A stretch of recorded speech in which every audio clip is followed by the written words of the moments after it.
Okay. Hello, everyone. The case building time is up. Going to do roll call. Government, are you here and complete? Opposition? Complete. Thank you. Opposition? We're here and complete. All right. So, welcome to the quarterfinal round of NSDC 2021. It's an amazing achievement that you've reached the stage of this prestigious competition. In government side of the house, we have DKI Jakarta. In opposition side of the house, we have Sulawesi Tengah. And allow me to introduce myself. My name is Zuhdi from DKI Yogyakarta, and I'm going to be accompanied by the other 4 amazing panel of judges. So I'm going to allow them to introduce themselves as well.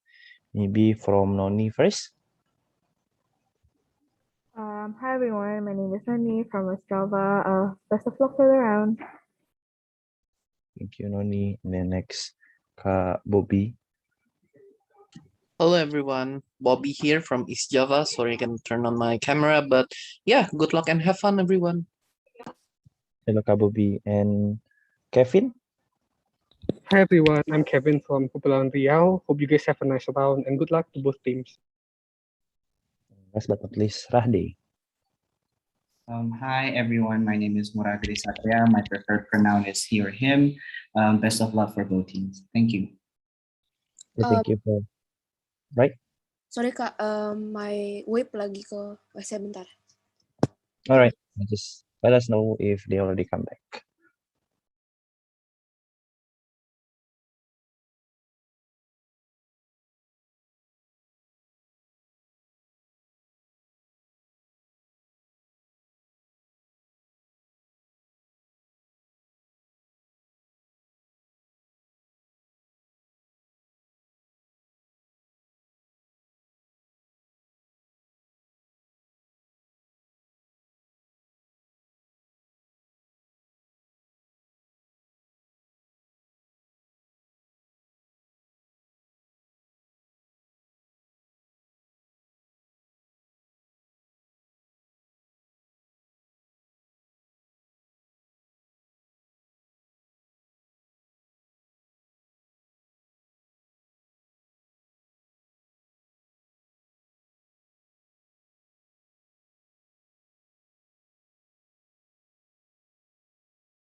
My web is back Kak.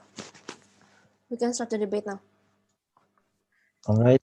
So before we start the debate, 3 things. Number 1, please mention your POI preference. And for the opponents, please respect that POI preference. If they prefer to be verbally unmuted, don't chat. But if they prefer to be chat, don't verbally unmute yourself. Number 2, if you have any preferred gender pronoun, please feel free to mention that before you start your speech as well. Number 3, please time yourself to write 1, 7, and 8, 8:20 to remind you, but it's better if you also time yourself in case that I miss time or there are some errors on my end. So without further ado, now I welcome the first speaker from the proposition team. The time is yours. Check, am I audible? Yes, you are. All right, my POI preferences is through unmuting yourself, but don't do it excessively, and I will flag before any part of my speech. Gender pronouns, they or them. Starting my speech in 3, 2, 1. Panel, the fight for pandemic recovery can be done if developing nations are given the treatment of the patent of the pharma products being gone. Under Gov, We want to help the most vulnerable. People are dying, kids are losing their parents, economics are falling down. Under Gov, we have the determination to fix all of these three important aspects. Few models and framing, moving on into my two cases. The first model is under government. What we will do is to not allow or let any pharmaceutical companies that produce pharmaceutical equipments, looks like medicine, vaccine, kits, to be put upon patent. What does patent mean in this debate? This looks like wanting to put any prices or commercials upon the consent of the maker, of the owner of that invention. This looks like Oxford University, who invent AstraZeneca, does not give any patent, so that a lot of country can access it much faster and better, as opposed to Pfizer, produced by the pharmaceutical companies in America, who took a long time because the patent is expensive, right? Note that this is only the patent, not the entire cost, right? So it's not going to be like we don't give the ownership any money, right? Therefore, developing countries only pay for the materials made for that equipments. Therefore, the patent is the expensive aspect of it. This looks like because $1 or £1 costs like 25k in rupiah. But B, definition of developing countries. Note that these are third to second world countries, meaning that they have less developed countries, or have the less capability to be industrial, or like for example to focus on tech sector like medical, because they need to focus on economy. That's why they have poor management of stuff like pandemic, for example. Moving into my two argumentation, first on the justification, but second is on why this would be beneficial for the developed countries and the developing countries. First on the justification, right? There's two analyses. First, when we're talking about developing countries, these are the countries who have bad and poor management of COVID or any pandemic, really. This looks like it took 2 years for PPKM to work, etc. But this is because they need to also run the economic sector, or otherwise they will be dying. People will have no incentive to have food in their table and gain money. Therefore, the COVID management is bad when they cannot focus solely on the medical sector. But B, pharmaceutical companies like this exist in Western countries. Note that the majority of them are owned and run by American or European-centric of labs or pharma companies, for example, which the cost of the patent most of the time is high because $1 in developing money costs like 10,000 or etc. Right? Then what are the harms of this? I have two reasons why this is principally unjustified. A is this is immoral to capitalize under people's suffering. Realize that the function of pharma products is to cure sickness and give people help. But we say if you put another price on top of the cost price, you add more burden to the sufferings and losses of the developing nation, who are at the moment is in hardships. Therefore, by principle, it is very immoral for you to have monetary gain for your own favor, knowing that the price of the equipment is already costly, but you want to upperhand it even more for your own satisfaction, is something which is allowed for the importance of the most vulnerable ones. The harm of this is that people are dying, and this hinders people from accessing much better economic recovery, for example. But based on the principle of compensation, note that I have explained on how these pharma companies exist in the West. Therefore, understand that the suffering and hardship of the developing nation is because the past colonization done by Western country later on how they take all of their natural resources, they suck every benefit, they slave people from the developing nation, they steal lands, etc. Therefore, the least that West government can do right now is not contributing to the hardship and pains that they have previously impacted. The importance of this is for the people who are already dying in the developing nation, and for the West countries who are rich to not yet even more burden. Yes, I will take up your eye. We think that the context of this motion is not clearly only on COVID-19 situation, so we think that you also need to define what they are actually, Yes, but obviously we need to talk about the urgency thing, right? What does this exist, right? Which is to access certain vaccine. But I'm going to talk about later on like basic medical equipment, right? So don't worry. But then why is it need to be the patent that is compensate, right? This is because the fight to create vaccine or medicine is the patent in and of itself. It's the one that creates the line between accessing it and utilizing it. Then this is exclusive. Why is it need to be the developed country who give this compensation, right? Because firstly, most likely they are rich. They have good COVID management, for example. They have resources for their medical equipments to be very good, very futuristic, etc., which enabled them to gain herd immunity or to have a very much qualified medical equipments in the country. Their hospital is very A+, for example, and they can run their economy without any worries. In the contrary, right, in the developing countries, they are excluded in the fight to find the vaccine because they are hindered from accessing the ability to invent, for example, right?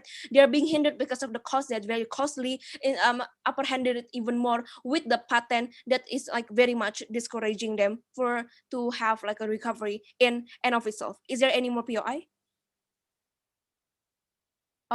1, 2, 3, right? Therefore, you should weigh this debate in a way that A is the number of people affected would tell you that the most vulnerable one exists a lot in developing nation, but also B is the magnitude of harm that could be inflicted if people are left dying or the medical equipments are not given as fast as possible to the people in the developing nation. But we also told you the importance of our two main principles. But the second argument is then why then the developed country themselves will gain the benefit and also to the developing countries. I have one analysis in here, the background, right? Note that the reason why developing countries have poor management in terms of medics is because the complexity and the lack of help given by the West countries who have enough resources and capability, but is hindered because of the patent of the pharma products that is very much costly when you compare, for example, pound sterling with developing nation money. Then what are the impacts of this? I have two main actors that I'm going to give the impact. First, on the developing countries, right? I have two impacts. A, on the accessibility, right?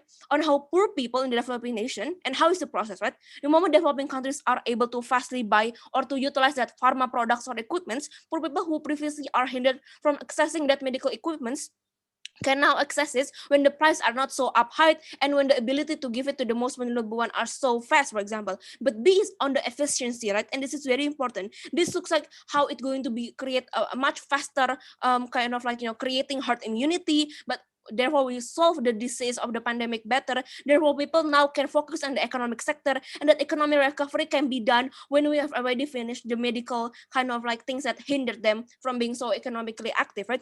Then what are the impact? The impact of this developing nation now can focus on their another sector, like their economy, for example, their traveling sectors or any other sectors, when the medical sectors are now given the help and given the kind of compensation. But also second actor is the developing developed countries, right? Not at the moment we make them give the pharma products without patent, it can enable them to, for example, look like a lifesaver. They will look like a hero and a friend for the developing nation, which could lead to two things: A, better relationship between developed and developing countries, but also B is vaccine diplomacy, right? On how the developing country can have bargaining power. They can lead them to a better future, for example. But also, what is the importance of this? A, we have the most vulnerable people, but also B, this is most likely because Western country can also gain benefit from it. So this is a benefit from two sides, A, from the developed, but B, also from the developing.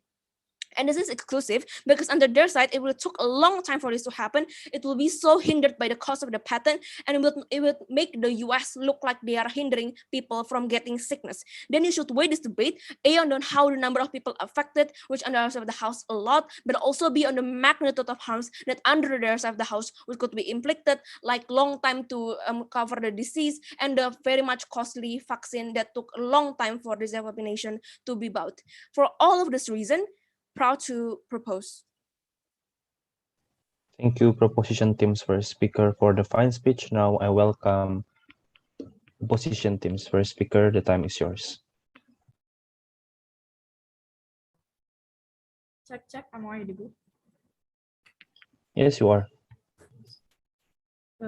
Gender pronoun she, her, and if you have any PI, please unmute yourself because I'm not able to check the chat box during my speech. Let me set my own timer first.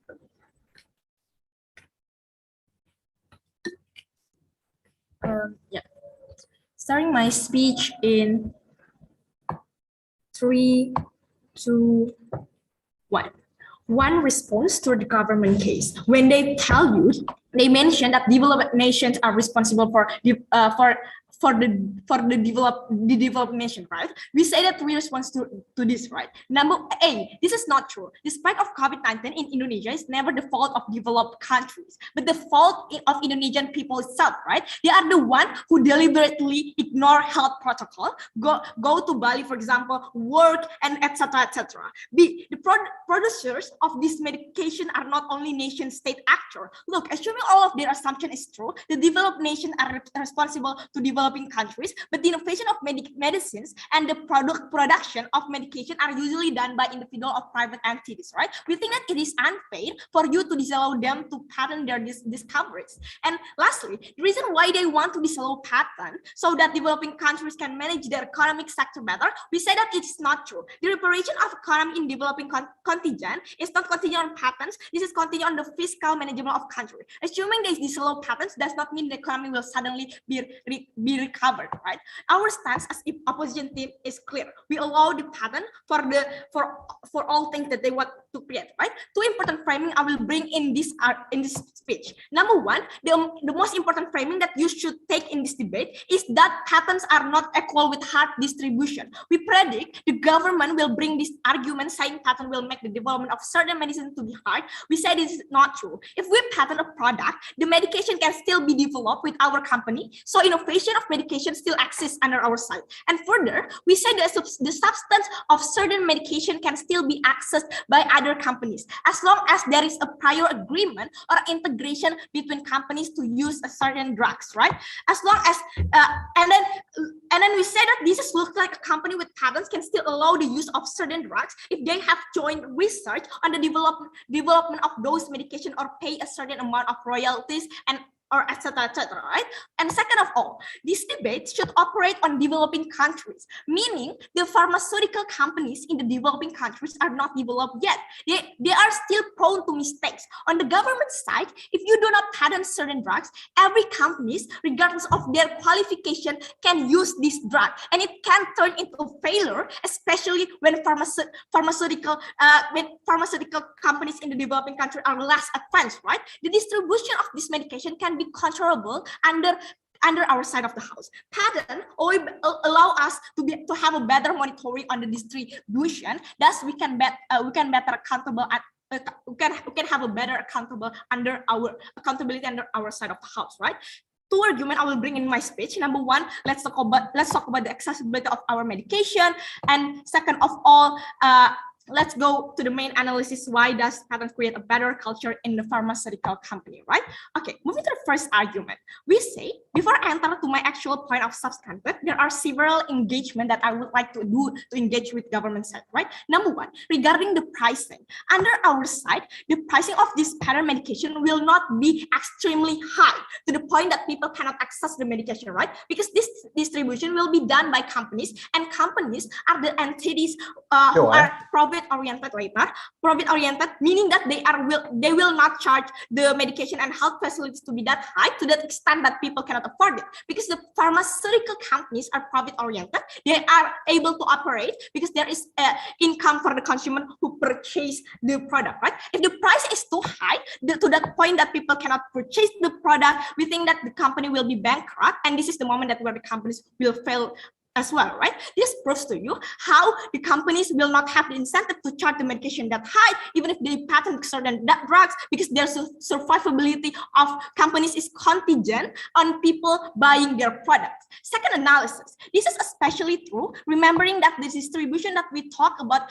is the distribution that in the developing countries, right? The characteristics of people in the developing countries, the majority of them are low to medium class of society. Therefore, the companies will adjust their pricing with the purchasing capacity of people. This is the reason why our patent products are still going to be accessible for the people. All of government's point about accessibility should not be credited in this debate, right? Moreover, sometimes the government of developing countries give subsidies on this medicine, and I'm talking about how certain countries like Russia and China patent certain vaccine. When it comes to Indonesia, the government of Indonesia usually subsidize the vaccine so that people can access the vaccine, right? This has also happened when a pharmaceutical companies patent certain drugs, right? Sometimes there is a subsidy from the government to make the drugs to be accessible. So accessibility should not be a debate that makes Jakarta win this debate. We take this point, right? But before we move to the second argument, yes, please.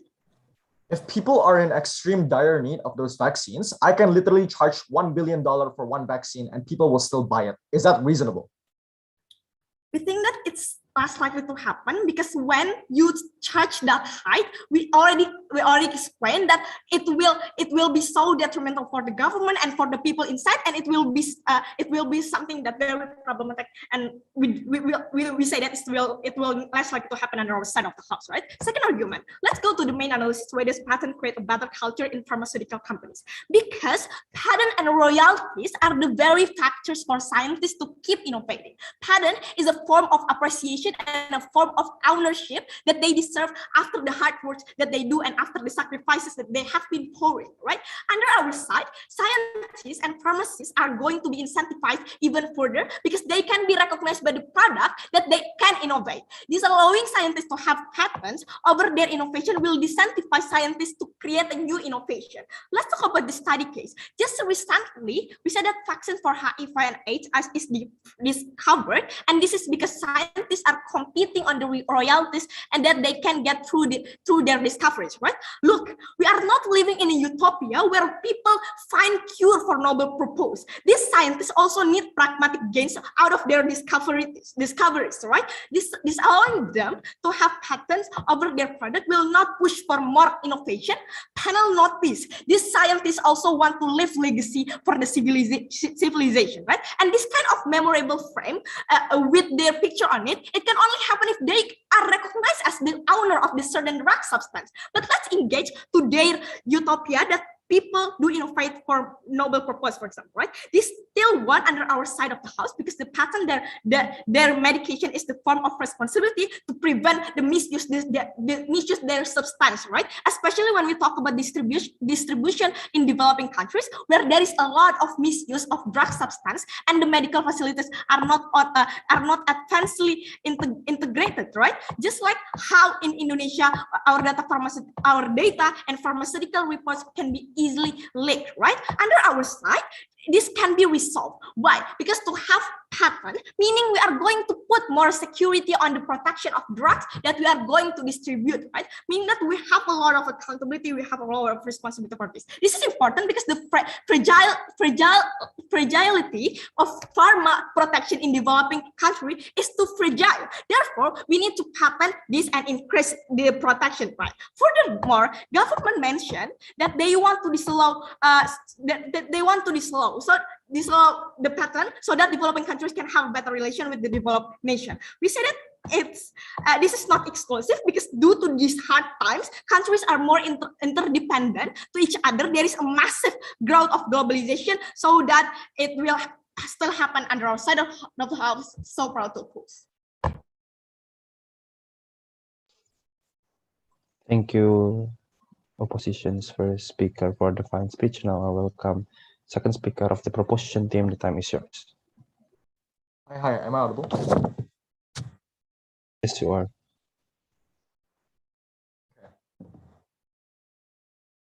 I'm gonna start my speech in 3, 2, 1. Developed nations should only have the right to capitalize in a normal free market situation, where willing buyers meet willing sellers. When I am willing to buy an LV bag and therefore I buy it. We think that this is not a normal free market situation because people have no option but to buy from those vultures. And this is not the justified form of transaction. It's a form of extortion, and we're very proud to propose 2 things that I'm going to do in my speech. Firstly, I'm going to add more reasons as to why this is ultimately unjust and why this principle is oftentimes the tipping point of this debate. But second of all, why helping these developing nations at the end of the day will help the global community pragmatically and be beneficial towards those developed nations anyways at the end of the day. Before that, several points of rebuttals. First point of rebuttal. Let's deal with your idea saying that it's the fault of those countries for having poor management, right? I have 3 reasons why this is problematic. I think that firstly, exactly because there's poor management in those countries, right? That because of COVID and the lack of discipline on PPKM whatsoever, the only way to end this pandemic, therefore, is to give herd immunity for those countries, right? Second of all, we think that they never show to you anyways why under their side of the house, you will suddenly get better COVID management. But thirdly, here's why it's unlikely for both sides of the house to have COVID management at the end of the day, and why at the end of the day we should opt into this herd immunity. Because I think structurally the economy in developing nations is very bad. Therefore, this is an opportunity, no thank you, to suddenly be developed. This is exactly why no matter how many WHO criticization towards Indonesia, we're still not doing any quarantine. But second of all, I think it's especially because we're ultimately poor. Opting into those quarantines or those measures towards individuals making stricter policies is obviously not going to work because we oftentimes don't have enough subsidies to compensate for the loss of people's jobs and the loss of people having lower wages under their side of the house. But thirdly, we think that especially anyways under your side of the house, that the health management and the counter mechanism to balance like the people having COVID anyways under the house is bad. Because to the point in which people don't have enough oxygen tanks for everyone in Jakarta, for example, it's to the point in which individuals are more likely to suffer anyways. The only solution to this is giving herd immunity, the only way to solve this pandemic. Second point of rebuttal, let's deal with your idea of scientists not being able to innovate because at the end of the day, they want money. I have 3 reasons why this is problematic. I think that firstly, scientists at the end of the day will be forced to innovate anyways, even if they don't get money, right? Why? Because becoming a scientist in and of itself shows to you that you probably have to go to this particular university and take science major. And when you graduate, you cannot suddenly become a businessman because your major is scientist. So ultimately, you will have to be forced to be innovate anyways under their side of the house, right? But second of all, it's not like they won't get any money, right? Developing like this particular formula of AstraZeneca in and of itself will grant you a huge amount of profit. The government will most likely subsidize your research and will most likely fund your family and give scholarships to your children. It's ultimately not exclusive anyways under their side of the house. But thirdly, even if you don't get money and even if they have other options to become businessmen, for example, we know that's fine, right? Because what those scientists get anyways under our side of the house is a huge amount of recognition, how you're most likely be remembered even after you die, on how just the same way we remember Albert Einstein being a genius. That's ultimately enough for those scientists. We're not sure what they're trying to get at. First point of substantive then, more reasons as to why this is unjust. But before I move on, I'll take a point. You need to talk about how never mind. Okay, cool. More reasons why this is unjust. I have 3 layers to add on what I told you. I think that A, it's ultimately a form of extortion because they're coerced into buying it. The market in which they have no freedom over whatever they buy is ultimately not a voluntary exchange. It's a form of extortion, and we call those people vulture. This is important to note, right? Because those companies then can gouge as much price as they want, even irrationally, like $1 billion for one vaccine, and people will still buy it because they need it under their side of the house, right? We're not sure how you're able to mitigate this. Your answer to this POI was not enough. But second of all, even if in their best case scenario that this will keep the economic cycle going, it's still not justified, right? Why? Because the welfare of society as a whole is not really served by the unreasonably high prices charged in hard times, meaning that even if high prices call forth a great supply of goods, this benefit has to be weighed against the burden such prices impose on those people that are least able to afford them, right? We think that the theory of price gouging laws argue that any estimate of the general welfare must include the pain and suffering of those who may be priced out of basic necessities during a particular emergency, and that's why it's bad. But thirdly, we think that these vultures in and of itself manifest a unique form of emotion, which is outrage. And outrage is ultimately different from any form of anger or any form of emotion, because outrage is a special, unique form of emotion that shows that people are not getting the things that they deserve. It's a form of emotion that is proof of injustice of how badly they are being treated in status quo. And for all those reasons, we're not sure how it's just to continue capitalizing on people's suffering. Second point of substantive then, right? Why helping the developing countries will help the global community and be beneficial towards the developed nations in general. But before that, any POI? Okay, we think that it's not a monopolist market in which we say that vaccines are actually countries helping each other at the end of the day, so we don't think it's actually monopolizing status quo to begin with. It's monopoly because A, I don't think you have enough resources or enough knowledge or enough education like those developed nations to suddenly create a new vaccine of your own.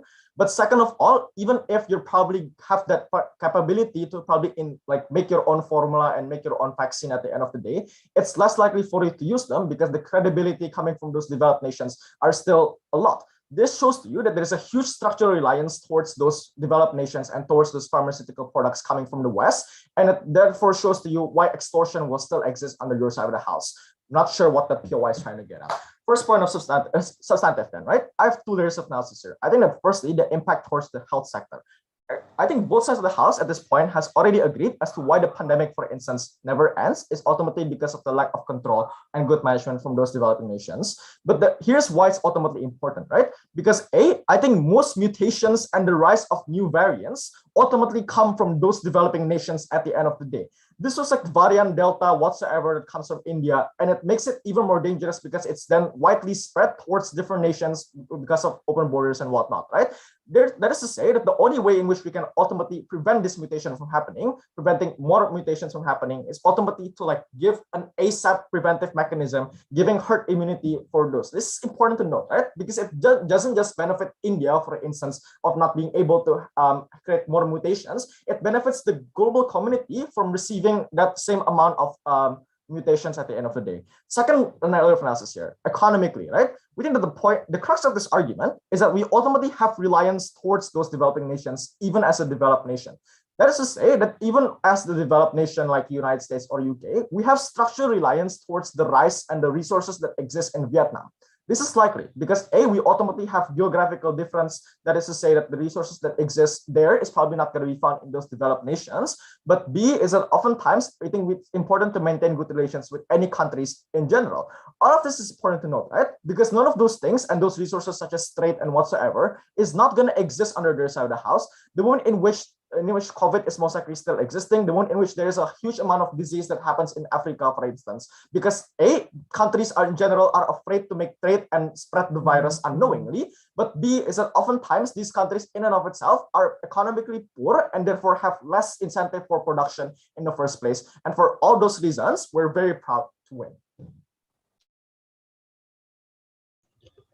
Thank you, proposition second speaker, for the fine speech. Now I welcome position team second speaker. The time is yours.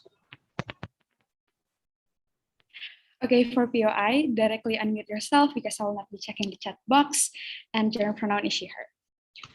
I'll begin my speech in 3, 2, 1. Panel, accessibility is one thing, but we need to make sure that as developing countries, we have the means to create good development of the products, which we don't, and pay damages to the failure of development, which happens a lot, especially when our technology is less advanced, which we barely have the money to pay for all of these things, right? Without making sure that all of the technology or all of the development that happens within the countries outside of the patent is successful, there is no point of having patent at all, right? This is what they need to answer if their main focus is for developing countries to actually get better at the end of the day, right? So a few things I'm going to talk about is first I'm going to talk about accessibility. Second, I'm going to talk about their principle. Thirdly, I'm going to bring an extension talking about accountability, right? So first, let's talk about accessibility, right? We think that accessibility still exists under our side of the house, and it will be even better the moment we allow them to innovate more, right? First point, right? They still want to be purchased, right? Notice that most pharmaceutical is not a monopoly market, right? There exist competitions even within vaccines, right? There are prices which are lower to cater to less developed states, right? There are so many vaccines that these countries, even companies, try to cater to other countries, try to cater to other countries, right? This exists because the companies are also already have their target in which they want to actually cater to, right? Especially when you talk about the context of COVID-19, right? In which you're in emergency and people are more likely to work together, right? The fact that without the policy, this still happens means that we don't win it, right? The missing logic from DPM is that medical equipment and medicines, people have the options to buy based on free will, right? Vaccines in terms of pandemic are also bought by nations and not individuals, right? There are a lot of nation cooperations in the form of vaccine diplomacy in developing countries to actually gain vaccines, right? But secondly, right, the second thing they worry about that even if this exists, they worry about the quality, right? But we don't think it's going to happen, right? But why? Because even when you want to cater to the most vulnerable or those who are cheaper, for example, you still want to make sure that the quality is good, right? Why? Because at the end of the day, you are the one who need to take accountability for it if something goes wrong, panel, right? So this means that even in the worst case, the quality is still going to be controlled by those who create the vaccines because they know, especially in the context of COVID-19, it's such a high-profile vaccines, for example, you need to make sure the quality is good, right? But thirdly, right, even if it's more expensive, right, in the long run, it's going to be more accessible because we are not only talking about the context of COVID-19, for example, right, but other medicines, right? Because innovation can only happen on our side of the house, right? But just like any other things, innovations also take forms in making things easier to get and sold cheaper, right? For example, in the past, DNA tests cost super expensive, but now it's actually cheaper, right? This is because they keep having the incentive to make it cheaper, right? So under our side, it's not true that it's going to be forever be expensive at the end of the day, especially when we're not only talking about COVID-19, right? Even if it takes time, having the quality is more needed under our side the house, right? But notice, they only talk about COVID-19, right? We don't think it's enough to defend this, because most of the time right now, outside of the context of COVID-19, you are basically not forced to buy any of the medicine, for example, panel, right? So what do they do inside the moment you're not going to get patent is that the moment you have hands on the medicine, for example, you're going to develop it yourself, and I'm later going to explain what's actually going to be bad the moment developing countries develop more medicines themselves at the end of the day, right? But second of all, right, the things that I want to talk about their principle, right? They talk about two things. Firstly, gaining from people suffering, but second of all, the same countries are beginning to have more responsibility, right? So, but before that, yeah, sure. Even if it's not COVID-19, for instance, me having cancer and suddenly there's a cure for cancer, I am still coerced to buying that cure of cancer at the end of the day, right? Our benefit still runs. Yeah, of course. Obviously, when you want to talk about cancer, for example, right, you still have to do that. But I think that to begin with, if you just, for example, find out one cure of cancer at the end of the day, it's still going to be expensive even within the country, for example, because it's for example, the cure of cancer, for example, right? It's not going to be just that easy to the point that you're going to monopolize the whole market of cancer at the end of the day, right? But second of all, let's talk about their principle, right? Three things. Number one, they talk about gaining from people suffering, right? This shouldn't be a principle to begin with, right? And why? Because this applies everywhere, right? People take chances all the time, right? But if you only want to talk about profiting, then why don't you just make the principle that you just make them free to begin with, right? That's exactly because to begin with, we don't think that you can just run on the principle that you are gaining from people suffering, because this happens not only in the context of vaccines at the end of the day, right? We don't think this can still stand, right? But second of all, what do they tell you, right? The same countries have bigger power and more responsibility at the end of the day, right? Notice, which has been pointed out multiple times, that the one who caused COVID-19 is not the country that created the vaccine, nor the issue is that because of the developed countries, but for example, Indonesia have poor management and it's not the fault of other countries, right? Notice, it's not about, for example, solving the actual pandemic, but the principle on why we can actually have to be that charitable and help other countries when we're not the one, for example, cause it, right? It's principally unjust, for example, for you to force another country to make sure that make it cheaper, even though it's not their fault to begin with, right? This is not about solving the pandemic at the end of the day, right? But thirdly, let's talk about actually right? Let's talk about how none of their benefit can fly at the end of the day, right? All of these things are left unexplained. It's going to be too late for the TED to actually explain any of this, right?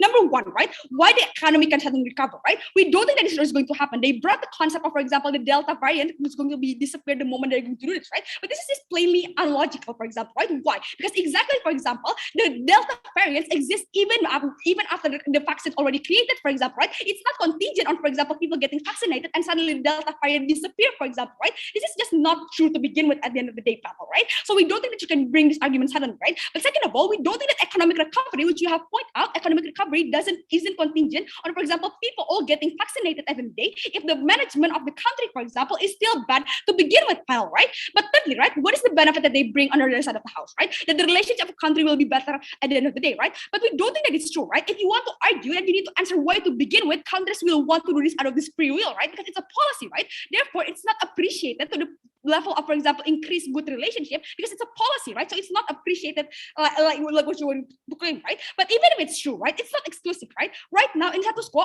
all countries want to build connection, they're going to do it, right? US giving help to other countries, for example, still exists in status quo, right? Because due to this hard time, countries are more interdependent to each other, right? This is a massive growth of globalization, which makes countries always want to need each other, right? So even without you disallowing patent, they will still maintain good relationship with each other at the end of the day, right? But last thing I'm going to talk about is actually accountability, right? Which further proof why quality is very much important, right? What kind of accountability do we mean here, right? When making a product to be consumed, we need to make sure that the effect of the product and the distribution is effective with the product giving quality that they promise, right? In the context of medicine, we want medicine that they're going to give the effect that we want, right? Be as good as possible in terms of health commonly uncertain, and there will always be a possibility of something goes wrong, for example, right? What is the example of the possibility of things goes wrong, for example, right? The medicine of the vaccines get damaged, for example. The quality isn't what we get supposed to, right? It causes side effects that are so fatal that you shouldn't know what happened, right? But under our side, we can actually be asked for accountability and be fixed of those who are responsible, right? Why accountability is important for pharmaceutical products, right? When we want to talk about pharmaceutical products, it will always involve people's life, exactly because the purpose of the healed people, therefore it's important to have a sense of security because it's irreversible damage, right? You need to be certain that all the things that you created within the product is going to be very good at the end of the day, right? But what is the issue when the product is not patent, right? What happened when it's not patent, right? When there's something goes wrong with the product, we cannot ask for accountability to those who actually made it, because it's not patent, therefore they are not responsible towards that anymore, right? So who is responsible in this case is those of developing nations, for example, right? But what is the problem? When we characterize developing nation, which already put in our framing, is that they're still developed, and that into the technology and the things that they develop means it's hard for them, for the developing countries to adjust, for example. Let's also include the quality control of the product. The research is still very much underdeveloped. It's contingent on investors, for example, which doesn't exist when you want to develop something within the developing countries, because it's plainly not popular, right? This means a lot of things can go wrong within the products, and it's more likely to happen, right? So who will need to pay for the accountability, pay for the damage, and redo the research are of the developing countries, right? Notice that all these things are not covered by the company anymore, but inside of the states, right? Exactly, it's going to be very detrimental for you to be a developing countries, and you need to pay for all of the damage at the end of the day. Exactly, you're going to just be more harm and more backtrack. At the end of the day, we are very proud to oppose. Thank you, opposition second speaker, for the fine speech. Now I welcome the third speaker of the proposition team. The time is yours.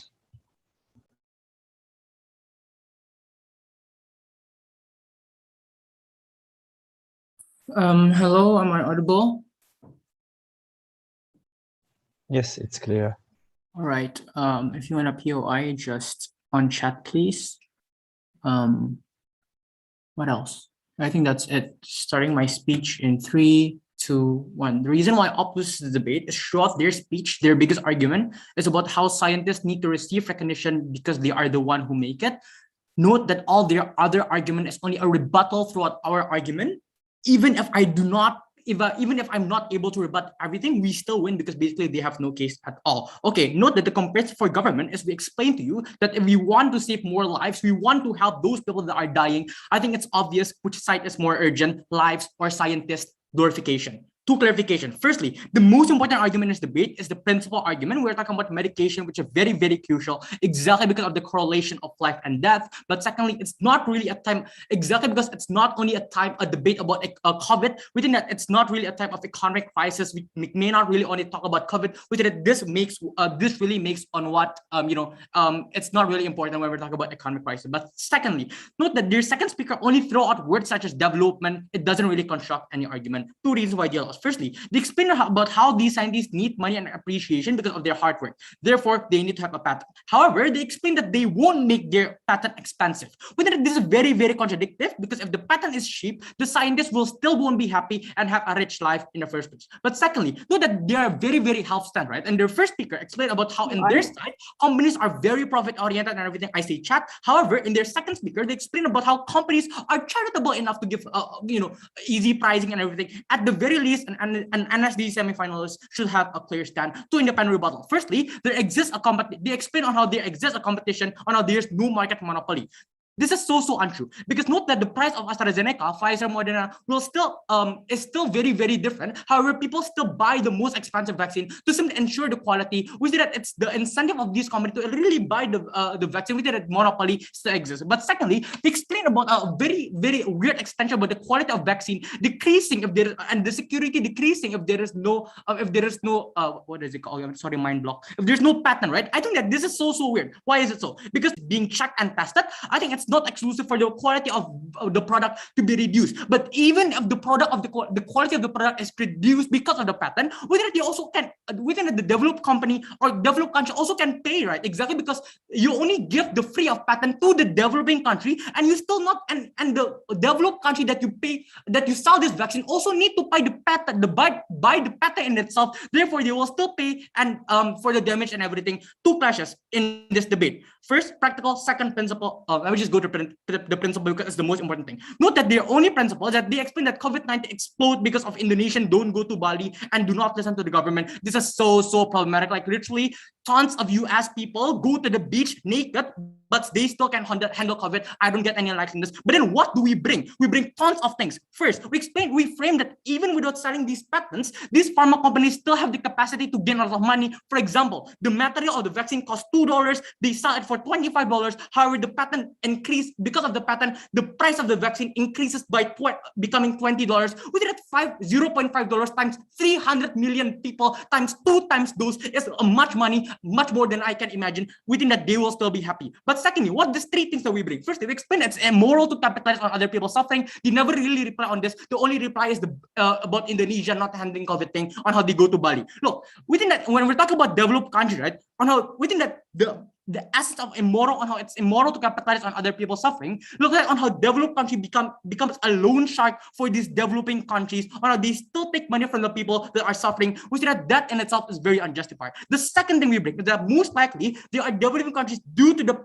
the reason why developing countries are still developing is because due to the past oppression of the developed country. This looks like Indonesia and Malaysia, on how the Netherlands, for example, colonized Indonesia and even make Indonesian dependent, even make Indonesians dependent on them, how they do not even want Indonesians to go to school, for example. But secondly, we explain that developed countries is only justified to capitalize when it's a normal free market situation. Within that, this extension is very, very important on how willing buyers meet willing sellers. What is the example of this? The example of this, for example, when you buy a newsrat steak, that's the most expensive steak in this world, right? The comparison on our side is it's a form of extortion, exactly because it's unjustified. But the question that they bring up in the year of the second speaker speak, bro, why not make it free? Like, come on, man. Of course, these pharma company or the scientists also need to eat and have money in the first place. The fight is like, of course, you shouldn't make it free, exactly because we still need to give effort, but then not that much effort of $17 per vaccine, for example. But what is the impact that we talk about the principal argument? Two things. Firstly,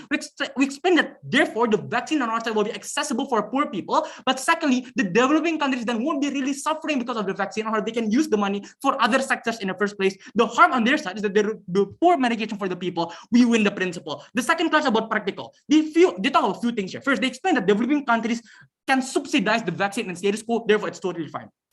We can see that developing countries are still able to buy vaccines, but note panels that the reason why Jokowi buy vaccine, for example, is because they are forced by the people, right? How it's just an obligation. They are forced on how developing countries have no choice but to borrow money and buy this vaccine in the first place. Meaning, if the vaccine prices are lower, developing countries still won't have abundant money. They will still suffer. They will just use, but then they will just use another money for another cause, which is much more beneficial and not vaccine. But secondly, they explain that patents is a form of ownership and pharmacy on how you need pragmatic gain. Most important is a patent. Okay, we can see that scientists need money, but note that the amount of money scientists will get in our side will still be massive. I have explained how a vaccine costs $2, sell to developing countries, for example, you can sell for $2.5, patent make it $20. Know that $0.5 times 300 million individuals and times 2 doses is still a large amount of money that I cannot imagine. But secondly, it's not that we will change the one who make the vaccine, right? Exactly how what the scientists want most is appreciation. They will totally be fine simply for them to, because on our side, what they will be is not a billionaire, but they will still be a millionaire. Like the vaccine will still be AstraZeneca, and the history of who make the AstraZeneca vaccine will still be same.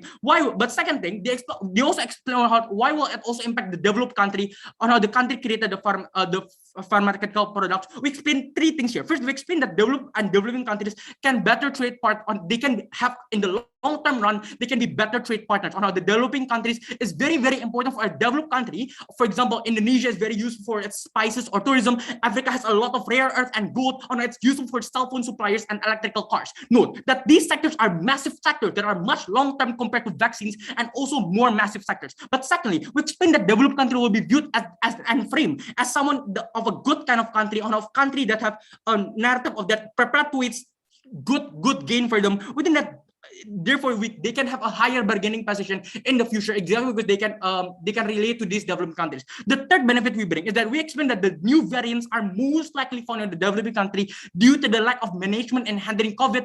Matt just give an example of Delta and other Omega variants, for example. Note panels. Therefore, when this vaccine is given and subsidized by these developed countries, what will happen is that COVID will become faster. COVID will faster dry off. Therefore, the economy of the world will become much faster. What do we bring in this debate that make us win? Firstly, we explain to you and point out that they do not have actually any case in this debate. They only rebut all of our case, but fail doing so. But second, we explain to you, even on principle, despite that we do not have any benefit at all, it's still the moral obligation for these countries, for these people to actually just give the right for this developing country. But last but not least, even if you deny our principle, we explain to you that it is still the incentive of these countries to simply give and reduce and do not give any patent, exactly because they will still be benefited for all these reasons. Despite we are not in the 15 best speaker, we think we still can go to the semi-final round. Proud to propose. Thank you for the third speakers of the proposition team for the fine speech. Now I welcome proposition third speaker. Time is yours. Check, am I audible? Yes, you are. Okay, cool. If you have any POI, please just unmute yourself because I'm not going to look through chat while I'm speaking, and also for pronouns I prefer him. Give me a moment to.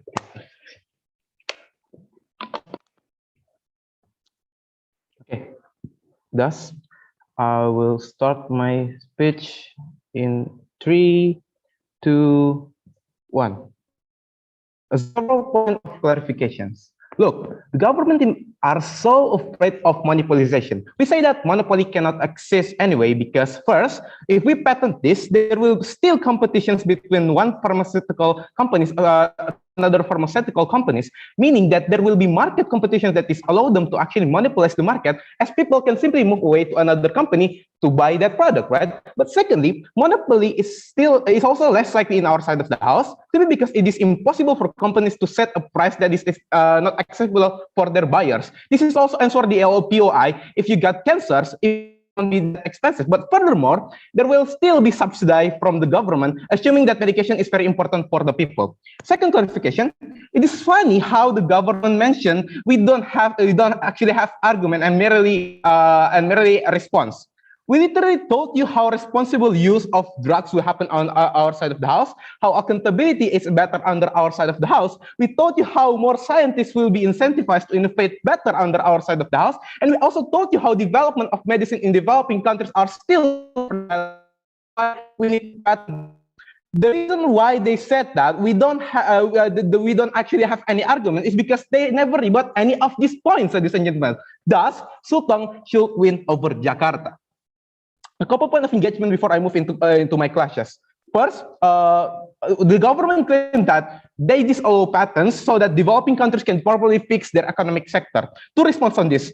First, government can never actually explain to you why the downfall of developing countries' economy is within the responsibility of pharmaceutical company. We think that pharmaceutical companies who create pharma products does not have anything to do with the economy of developing countries, right? We don't understand as to why suddenly pharmaceutical companies are the one who should be sacrificed for economic recovery. Secondly, we have told you their benefit of economic recovery is just speculative because the success of economic recovery is not contingent on the patents of medications. But on it is on the fiscal management of the developing countries itself, ladies and gentlemen. Assuming there is not patent at all under the side of the house, economy is still not cannot be recovered anyway. We win this debate because the government goal is not achieved and their burden is not really strategic at all. So, in this debate, I'm going to bring 2 points of clashes. First, I'm going to talk about whether or not to disallow patents is justified. And secondly, I'm mainly going to talk about whether or not disallowing disallowing the patent is more beneficial for developing countries. So, first premise, they say that due to the pandemic, we have less money as developing countries. Then the question is whether we have to prioritize the quality or the quantity, right? Under the government side of the house, they might have the access to buy more products due to on their side products are way cheaper. But this also means that they will go with cheaper product with less quality. If we ask for accountability for those who have the patent, we don't have to worry about technologies, right? Since the one who held the patent surely has the fundings and the technologies needed to do more researches and to pay for the damage that caused by the product, right? Which is something that the government side of the house cannot fulfill this in this debate. But secondly, even if we pay more, under our side we pay more, at the very least, we have a better guarantee in terms of quality since they have what we don't have in developing countries. And it is very crucial to make sure that we have the best product. As in this debate, we're talking about pharmaceutical products, right? Which is something that is very important to understand the effectiveness of the product as if it can actually cost people's life if we cannot handle it wisely. Therefore, say that is far more important to solve the pandemic or any other emergency Why? situation, as if you cannot ensure the quality of the vaccine later, it won't work to save people's life anyway. But also, this debate shouldn't be limited to the pandemic situation, right? Which is, I would say that in our side of the house, things are still going to be better since money is no longer the problem. But in the government side of the house, they have issues with the development of the development of the products. This is to say that our benefit stands no matter what the condition is. So before I move into my second promise, yes. Quality is also guaranteed under our side of the house because we can easily sue those scientists for making a virus while making it marking it as a medicine, for instance, right? Actually, we don't think so. But for further explanation, that's exactly what I'm going to bring you in my second question. So let's just keep it. Let's just keep that PI for now. Moving into my second premise, when they say that it is immoral to actually take the benefit from people suffering, we think that the patent thing is not an attempt for these companies to actually take advantage of people suffering, right? We think that the patent is a form of appreciation and a form of ownership that they deserve after the tons of hard work and research that they do in the past, right? This is to say that these companies are not having ill intention to the society. They put the patent because it is coming from their honest artwork for such a long time, and they deserve that kind of appreciation. But secondly, let's assume that these companies have ill intentions. I don't think that they are willing to do it by applying for a patent. They can just simply do something bad to the product, which is something that is far better to boost the sales of people, right? But the fact that they don't do it shows that they don't have any ill intentions to the society. It is less likely to be like that anyway, since these companies care about their own reputations, and without their reputations, they are nothing in front of their customers, right? Third premise, what they say that they want to talk about compensation, right? As the suffering of these developing countries is coming from the developed countries anyway. We think that the compensation already being fulfilled in the status quo anyway by these the developed countries such as the US and the China are generously giving away tons of free vaccines to developing countries, right? Therefore, without we even asking for this owing the patent, these developed countries already give us compensation, which is something that is already enough, and this tackle down their ideas about compensation. But now let's move on into my second clashes, talking about the betterment of the developing countries, right? First premise, they say that developing countries are actually excluded from the vaccine research. But we don't think so. First, vaccine research is done individually by these countries, right? They are not working together for the vaccine, and even if they are, it's only for the trading of information. But the technology matters are taken care of by each country. Secondly, developing countries are also having their vaccine research, right? The fact that vaccine merah putih is a thing shows that incentive of developing country to do researchers on the vaccines. But the problem with developing countries, we have less human resources and technology. That's why we haven't heard anything significant about the vaccine, right? What does this tell you? Their assumption about developing countries being excluded from vaccine research is not true. We are doing the project. We are trading information with China and the US, but the problem is that we are pretty late on the progress due to our limited resources. In conclusion, the government side of the house cannot solve the pandemic better anyway, although they are not going to allow any kind of patent. It has nothing to do with the progress or the work in the country itself, right? As the problem is not because of the patent, it is because of the resources. And even if in their best case scenario where countries are able to actually develop their own vaccine, their assumption is of better bargaining power wouldn't exist anyway. Even if it exists, it is not really that significant, simply because other countries will end up to opt into the developed countries' product due to their better quality, and they also want to maintain good relationship with the US and China even more compared to countries like Indonesia or Malaysia, right? Simply because they can get better in doing so. With that being said, we are so proud to oppose. Thank you. Thank you, opposition's third speaker, for the fine speech. Now I welcome the reply speaker of the opposition team to deliver their speech. Time is yours. Okay, I'll start the reply in 3, 2, one. There are a bunch of points on why we think you actually win this debate, so bear with me, right? So firstly, let's just tackle down all of their benefits coming from their side of the house, right? So they talk about two things that's going to be beneficial on their side. Firstly, on economic recovery, and second of all, on relationship between countries. This is outside of the accessibility, right? So firstly, on economic recovery, right? We already proved to you that it's not contingent and never mechanized on why suddenly, just because we have patent and suddenly economic recovery can happen, right? Because we already framed to you that exactly economic recovery is contingent on the actual quality, the actual management of the country itself. This has never been mechanized, right? I think my third speaker also did a very good job about how talking about how this is not even related to the point of how, for example, making patent doesn't mean that suddenly the whole economic recovery can suddenly happen, right? But second of all, right, let's talk about the idea of relationship between countries, right? We already proved to you why exactly this is also not exclusive at all, right? Considering they agreed, considering, for example, right, I already told you that the country themselves have the incentive even without this, for example, make good relationship between countries at the end of the day, this benefit falls down, right? Second of all, let's talk about the idea of accessibility, right? So firstly, right, we already proved to you that already exists to begin with, right? They told you that we told you that exactly vaccines already exist because, for example, countries already selling the vaccines in different prices, for example, or even free, for example, right? This already exists in status quo. Therefore, even if you want to apply on the context of COVID, exactly in status quo, the vaccines already exist to begin with, in which they are giving us to our country, right? But second of all, right, they told you that it's still not, this is forced, for example, you are forced to actually buy it because exactly people still want to have the most expensive, right? Well, this is stance to begin with, right? Because this is the economic activity to begin with. It's always about having options, right? So it doesn't matter if, for example, you still want to have the most expensive options. The fact that you still have options means it's not forced at all to begin with, right? So accessibility exists better on the side of the house, right? But second of all, we even extend the idea of accessibility by saying that outside of the context of COVID, for example, the medicines, for example, are going to be more cheaper the moment we're going to give the incentive to develop more and give more innovation. That is the moment the medicine is going to be more cheaper. For example, we give the example of how DNA used to be so expensive, but there's going to be cheaper because exactly there's going to be incentive to continuously do innovation, so accessibility can still exist on the long run on the other side of the house, right? But thirdly, right, let's go with the principle, right? You say that you have the obligation to actually do it, right?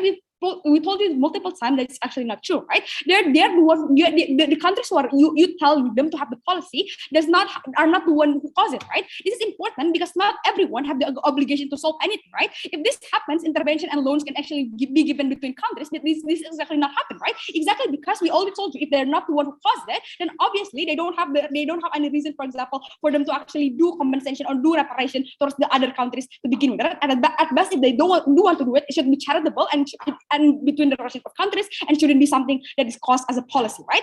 But next point, right? They want to talk about activity of the scientists, for example. They claim that scientists will still want to be compensated, and therefore innovation can still happen, right? 2 points that we give you why it's not true, right? Number one, scientists, it's not only about money but also about recognition, right? We told you multiple times that the moment they have patent, that means that they are the one who recognize for their work. For example, that this is something that they create, right? Exactly. Scientists doesn't only talk about money, but for example, their popularity, for example, right? People always want more money, right? But if the price is lower down, they don't have the big incentive to use new things because the price is bare minimum to begin with, right? So let's talk about accountability, right? Let's talk about accountability last, right? So this is a shame that they don't understand this case because this is the biggest case that we brought, right? Not having patent doesn't only mean that you have the ability to distribution cheaper, but also you have the ability to develop it yourself, panel, right? This means in Indonesia, for example, not having patent, you can develop, for example, AstraZeneca and change a few ingredients, for example, or develop it even more and do research. Therefore, this means that the quality, for example, can change, for example, right? At this point, you cannot actually do anything about it, right? We already told you multiple times, right? This is my extension, right, on quality, which they might not heard because, for example, I have having 2 local accents, but that's a shame, right? So because of that, we say that we're the one who deserve to win in today's debate. So proud to oppose. Thank you, question reply speaker. For the fine speech, now I welcome government reply speaker to finish the debate. Time is yours. Hi, just checking. Am I audible? Yes, you are. Okay, cool. Gonna start my speech in 3, 2, 1. I have 3 points of framing as to why they are lost this debate. I think that firstly, notice their half stance, right? They say that these companies at the end of the day are profit oriented, and therefore it's less likely for them. Therefore, like they want a huge amount of money. The next thing they say is that monopolization won't happen. Notice how this monopolization response was contingent upon other companies also not being profit oriented. Therefore, this is not runnable. We're not sure why that works. But second of all, I'm sorry for Nathan's sassiness, but what he meant when he said that opposition has no benefit was to show to you that opposition's benefit was not as important as ours, right?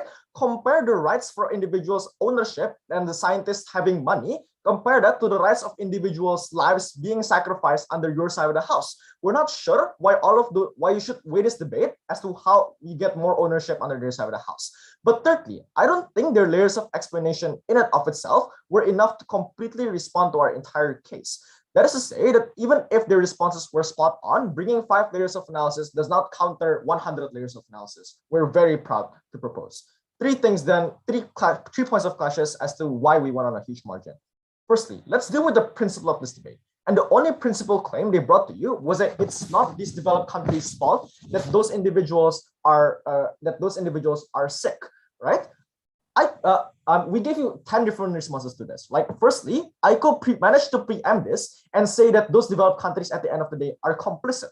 What does this complicitness look like, right? I could frame to you that this complicitness shows to you, indirectly shows to you that the fact that, for example, developed countries used to colonize, and the fact that they leave those countries' colonization in a very poor state shows to you that it gives them less accountability for management at the end of the day. But second of all, there is a huge direct complicitness that these developed countries show to you, right? The fact that there are so many diseases in Africa, such as rickets and whatsoever, is especially because this colonization leave them at that poor, dire state at the end of the day.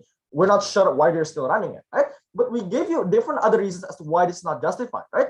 We showed to you that A, it's a form of extortion where willing buyers don't meet willing sellers. We showed to you how A, this is a form of manifestation of outrage where there's a proof of injustice. We showed to you that even at best under this side of the house, even if economic cycle runs, it's still not justified because it doesn't fulfill the theory of price gouging, in which you also have to calculate the general welfare of society under their side of the house when individuals are still suffering. The principle becomes a tipping point of this debate because this is ultimately a debate as to whether we should allow patents to be free or whether we should allow individuals to whether we should continue individuals to pay for these vaccines, which we say that it's immoral. Second question, right? On the benefits towards the health sector. Their only claim here was that it uses accountability and the quality of those vaccines, the one in which it's patent, right? We gave you several responses to this. Leighton showed to you that the patent and the price is determined after the medicine is being checked and tested, right? It is not exclusive for the quality of the product. Secondly, Nathan also showed to you that you also asked the developed country to pay your patent, right? Therefore, they will still obviously pay for the damaged goods at the end of the day. But the second benefit that they told you then, which is obviously absurd, was that they say that it gives chance for Indonesia, for instance, to create their own vaccines. We gave you different responses to this, especially when I answered my POR, right? On how A, we're not sure how good the quality is, especially when UP already concedes to the characterization as to how developing nations are less educated. But second of all, this is not a better management as opposed to herd immunity at the end of the day. It's at best a long-term benefit that is not urgent because what we need is to handle this emergency now. The third clash, though, is on economic recovery. And their claim here was that economic recovery is that these developed countries also need the money, right? We gave you several responses to this. I think that A, it's a mismatch of vulnerable actor analysis, but second of all, I think economically at the end of the day, it's impossible for those developing nations to become economically developed in the short term, and it's impossible for them to suddenly change their COVID management in the short term. Herd immunity is the best answer. Very proud to propose. Okay, thank you everyone for speaking in this quarterfinal round. Personally, for me, it was a really interesting, really amazing debate. A lot of arguments, response were spectacular. So